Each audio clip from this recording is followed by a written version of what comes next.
ప్రియమైన సహోదరి సహోదరులకు యేసుక్రీస్తు ప్రభు నామంలో రూత్ ప్రేయర్ ఫెలోషిప్ లోకి ఆహ్వానిస్తున్నామండి. ఇంతకు ముందు భాగంలో మనం చూసాం కదా, ఇర్మియా పుస్తకంలోని 48 అధ్యాయం 10వ వచనం, యెహోవా కార్యమును అశ్రద్ధగా చేయవాడు శాపగ్రస్తుడగును. శ్రద్ధగా చేసినటువంటి వారి గురించి సమూయేలు, దానియేలు గురించి వారి జీవితాల్లో వారు ఎలాగ శ్రద్ధగా దేవుణ్ణి వెతికారో మనము తెలుసుకొని ఉన్నాము. అలాగే అశ్రద్ధగా చేయటం గురించి కూడా మనం తెలుసుకోవాలి. కానీ ఇక్కడ ఒక మాట నేను చెప్పదలుచుకున్నాను. శాపగ్రస్తుడగున అన్న మాటలో మరి మనము శాపగ్రస్తులము కామండి. కృపాకాలంలో మనం ఉన్నాం. దేవుడు మన కొరకు ఆయన సిలువలో, గలతీ పత్రిక 3:14 మనం చూసాం కదా, మన కొరకు ఆయన తనను తాను అప్పగించుకుని రాను మీద వ్రేలాడారు. ఆయన మన కొరకు శాపాన్ని భరించారు. ఆయన ఎంతో ప్రేమించి మనల్ని విడిపించారు కనుక మనం శాపగ్రస్తులం కాము. కానీ ఎందుకు ఇంకా తెలుసుకోవాలంటే, మన హృదయంలో ఎక్కడైనా మన నిబద్ధత కలిగి జీవించాల్సిన మన జీవితంలోంచి మనము తొలగిపోకుండా ఉండటానికే మొదట శ్రద్ధగా ఉన్నటువంటి సమూయేలు గురించి, దానియేలు గురించి తెలుసుకున్నాము.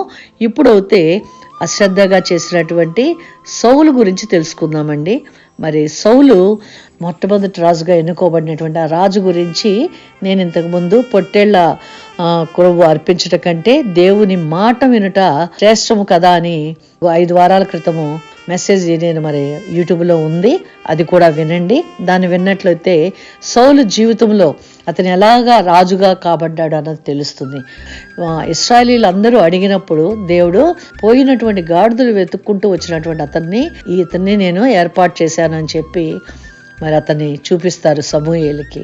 అపోస్తుల కార్యంలో రాయబడి ఉంటుందండి, సౌలు 40 సంవత్సరాలు రాజుగా ఉన్నా కూడా మరి దేవుడు అయితే అతని యొక్క విధేయత లేని, అశ్రద్ధగా దేవుని యొక్క మాటలను శ్రద్ధగా పాటించకుండా సమూయేలు 2 సార్లు అతన్ని హెచ్చరించినా కూడా అతను మాట వినకుండా ప్రజలని, తన వద్ద ఉన్న వారిని ప్లీజ్ చేయటం కోసం, అంటే వాళ్ళని తృప్తిపరచడం కోసం సమూయేలు చెప్పిన ఆచారాన్ని ఏదైతే చెప్పి ఉన్నాడో అవి పాటించకుండా, అంటే అశ్రద్ధగా చేస్తూ వచ్చాడనమాట. అతను 40 సంవత్సరాలు దేవుడిచ్చినటువంటి రాజ్యాన్ని పరిపాలించిన, కానీ పరిశుద్ధ గ్రంథములో అతని గురించి 2 సంవత్సరములు ఏలినని మాత్రమే రాయబడి ఉంటుంది.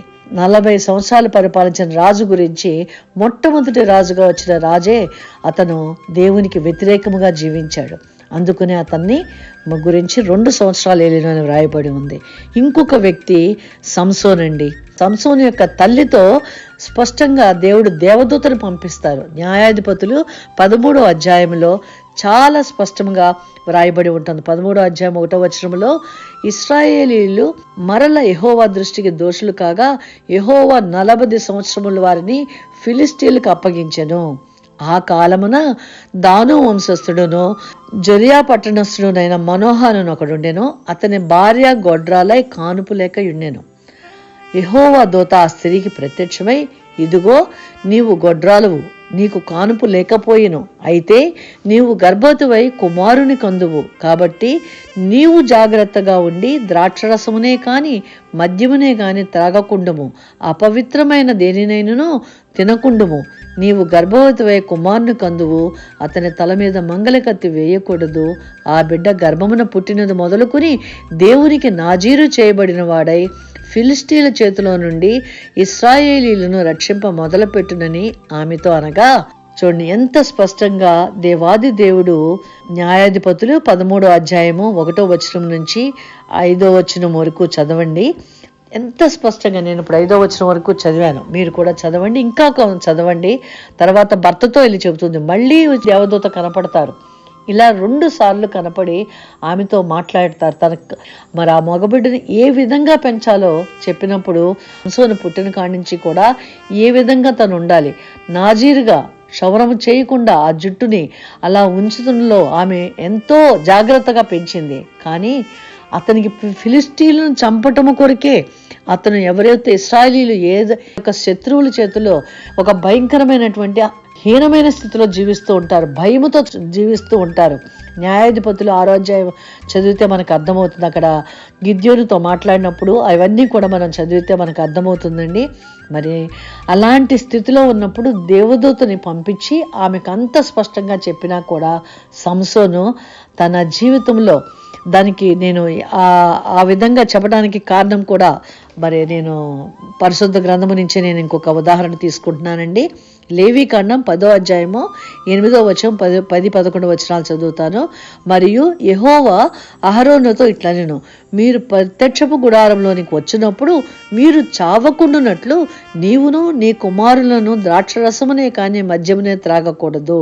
మీరు ప్రతిష్ఠింపబడిన దాని నుండి లౌకికమైన దానిని అపవిత్రమైన దాని నుండి పవిత్రమైన దాన్ని వేరు చేయుటకును యెహోవా మోషే చేత ఇశ్రాయేలీయులకు ఆజ్ఞాపించిన సమస్త విధులను మీరు వారికి బోధించుటకును ఇది మీ తరతరములకును నిత్యమైన కట్టడ. లేవీకాండంలో యాజకుడు అనేవాడు ఎలా ఉండాలి, న్యాయాధిపతిగా ఉండవలసిన వాళ్ళు, దైవజనులుగా పిలువబడవలసిన వాళ్ళు ఏ విధంగా జీవించాలనేది ఈ లేవీకాండంలో వివరించబడింది. ఇక్కడ ఇంత స్పష్టంగా వివరించబడిన ఇశ్రాయేలీయులు తప్పిపోయారు కాబట్టి దేవదూత ఆ మనోహ భార్యకు కనిపించి, నీ కుమారుడు కలుగుతాడు, ఆ కుమారుని పెంచవలసిన పద్ధతి ఏంటి అని ఇక్కడ ఎంత స్పష్టంగా రాయబడింది.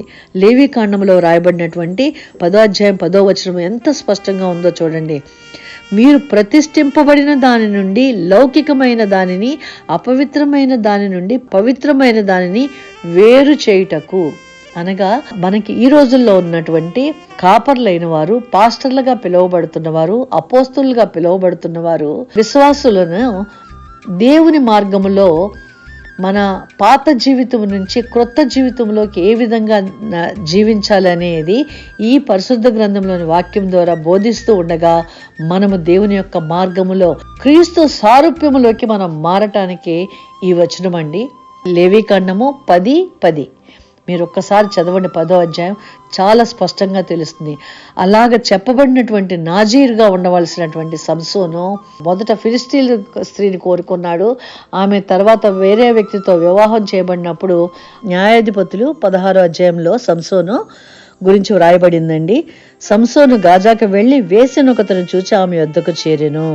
చూడండి, అతను నాజీరుగా చేయబడి మద్యము తాగవద్దు, ఎటువంటి అపవిత్రమైన దాన్ని ముట్టవద్దని అతని తల్లికి ఆజ్ఞాపించినటువంటి దేవదూత మాటలు ఉండగా ఇతను తన జీవితాన్ని వేశ్యనొకతని చూచి ఆమె వద్దకు చేరాడు.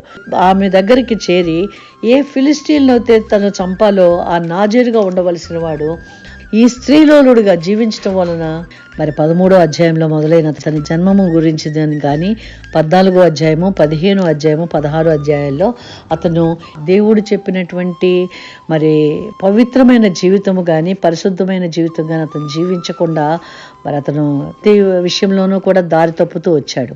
మరి అలాంటి వ్యక్తి 16వ అధ్యాయంలో చూసినట్లయితే సంసోను గాజాకు వెళ్ళి వేశ్యనొకతను చూసి ఆమె వద్దకు చేరెను. ఆ వేశ్యతో సంబంధం కలిగి అతను జీవిస్తూ ఉండగా అతను నాజీరుగా ఉన్నాడు కాబట్టి అతను ఓడించలేము. అతని యొక్క బలహీనత అతని శరీరంలో ఎక్కడుందనేది ఫిలిష్తీయులు తెలుసుకోలేకపోతారు. 15వ అధ్యాయము చదివినట్లయితే అతని యొక్క శక్తి దేవుడు ఎంత ఇస్తారు అని అంటే అతన్ని ఏ విధంగా బంధించినా కూడా ఏ విషయంలో ఎంతటి కఠినమైనది బంధించినా కూడా అతను తెంచేసుకుంటాడు దేవుని యొక్క ఆత్మ పొందగానే.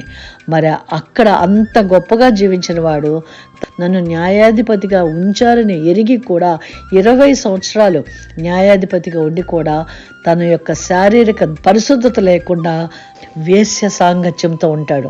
అక్కడ ఆమె నీ శక్తి దేంట్లో ఉందని ఆమె శోధించినప్పుడు అతను విసిగిపోయి తల మీద కత్తి పెట్టి జుట్టు తీసేస్తే నేను బలహీనుడిని అవుతాను అని చెప్పినప్పుడు ఆ ఫిలిస్టీలు ఇచ్చే ఆ యొక్క డబ్బు కొరకు ఆ స్త్రీ దేవుని యొక్క ఏర్పాట్లో ఉండవలసినటువంటి అతను ఆమె ఒడిలో పడుకొని నిద్రపోతున్నప్పుడు జుట్టంతా తీసేసినప్పుడు అలా బలహీనుడు అవుతాడు.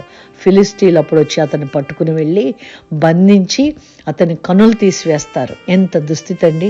దేవుడిచ్చినటువంటి ఆ జన్మని తల్లి పెంచిన విధానాన్ని మర్చిపోయి అతను జీవించడం వలన మరి అక్కడ అతను నాజీరుగా ఉండవలసిన వ్యక్తి ఒక ఖైదీగా, ఒక గుడ్డివాడిగా మరి శత్రువుల చేతిలో చిక్కి ఉన్నాడు. మన శత్రువు మనకు దొరికాడని ఫిలిస్తీన్లు ఉత్సవం చేసుకుంటున్నప్పుడు వాళ్ళు చేసుకుంటున్న ఉత్సవాన్ని చూడటానికి ఖైదీలో ఉన్నటువంటి మళ్ళా ఆ సంసోని వాళ్ళు తీసుకుని వెళ్ళే గుడిలో ఉంచినప్పుడు వీళ్ళు చేసే ఆహాకారాలు, వీళ్ళు చేసే సంతోష గానాలు వినాలని తీసుకుని వస్తారు. ఆ పరిస్థితిలో అతను మళ్ళీ జుట్టుపై పెరుగుతుంది. జుట్టు పెరగటం వలన తిరిగి తన యొక్క శక్తిని పొందుకోగలుగుతాడనమాట.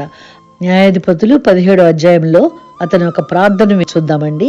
17వ అధ్యాయం 26వ వచనంలో సంసోను తన చేతిని పట్టుకున్న బంటుతో ఇట్లన్ను, ఈ గుడికి ఆధారముగా నున్న స్తంభములను నన్ను తడవనిచ్చి విడువము, నేను వాటి మీద ఆనుకొందును. ఆ విధంగా అతను ఆనుకున్న తర్వాత ప్రార్థన చేస్తున్నాడు. 28వ వచనంలో అప్పుడు సంసోను, యెహోవా ప్రభువా, దయచేసి నన్ను జ్ఞాపకము చేసుకొనుము. దేవా, దయచేసి ఈసారి మాత్రమే నన్ను బలపరుతుము.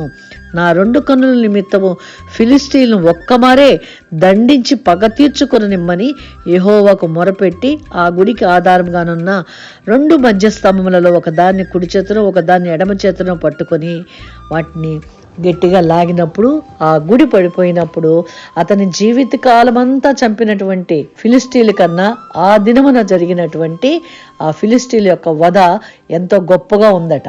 మరి అంత శక్తిని దేవుడిస్తే అతను తను ఏమిటో గ్రహించుకొని కూడా తన యొక్క శరీర వాంఛని, నేత్రాశని అతను జయించలేకపోయాడు. దేవుని కొరకు అశ్రద్ధగా ఉండటం అంటే మరి సౌలు వలె, సంసోను వలె మనం ఆ అశ్రద్ధగా ఎక్కడా మనం ఉండకుండా దేవుని యందు భయభక్తులతో, దేవుని యందు వినయముతో, దేవుని శ్రద్ధగా మనం ఎదిగితే దేవుడు మన జీవితాల్లో కూడా మనం ఏ సమస్యలో ఉన్నా మన దేవుడు మనకు తోడుంటారు. మనల్ని శపించరు. మన దేవుడు గొప్ప దేవుడు, భీకర కార్యములను చేసే దేవుడు. ఆయన మన రక్షకుడుగా మనల్ని తప్పించడానికే ఈ కృపాకాలంలో మన కొరకు మనల్ని ఏర్పాటు చేసుకున్న మన యేసు ప్రభు యొక్క రక్తము నుంచి మనం కడగబడి ముద్రించబడిన మనము ఆయనను ప్రార్థించినట్లయితే, ఆయన శ్రద్ధగా వెతికినట్లయితే మన జీవితంలో ఆయన యొక్క చిత్తాన్ని జరిగిస్తారు. కనుక మనం చిన్న ప్రార్థన చేసుకుని ముగించుకుందాం. సర్వశక్తిమంతుడైన దేవా, నాయన, మాకు ఎక్కడా కూడా ఎన్ని సమస్యలు వచ్చినా, ఎలాంటి పరిస్థితులు మేము ఎదుర్కొన్నా కూడా నువ్వు మాకున్నావని విశ్వాసంతో నీ చిత్తములో మార్గము తప్పక నీ గురువైపే పరిగెట్టే వారంగా మమ్మల్ని నడిపించమని నజరేయుడైన యేసుక్రీస్తు ప్రభువు పేరిట ప్రార్థించి వేడుకొంచున్నాము తండ్రి, ఆమేన్. ఈ వీడియో చూస్తున్న సహోదరి సహోదరులు ఏ సంఘానికి చెందిన వారైతే మా సియోని ఫెలోషిప్ తరపు నుంచి మేము ఆదివారపు ఆరాధనకు ఆహ్వానిస్తున్నాము. మీరు హైదరాబాదు నివాసులు కానట్లయితే, లేక మీరు సంఘానికి రాలేని పక్షంలో దయచేసి డిస్క్రిప్షన్లో ఉన్న లింక్ని క్లిక్ చేసి ఆన్లైన్ అటెండ్ అవ్వమని ఆహ్వానిస్తున్నాము. మీరు మా సంఘ ఆరాధన ద్వారా మరియు వాక్యం ద్వారా ఆశీర్వదింపబడగలరని ఆశిస్తున్నాము.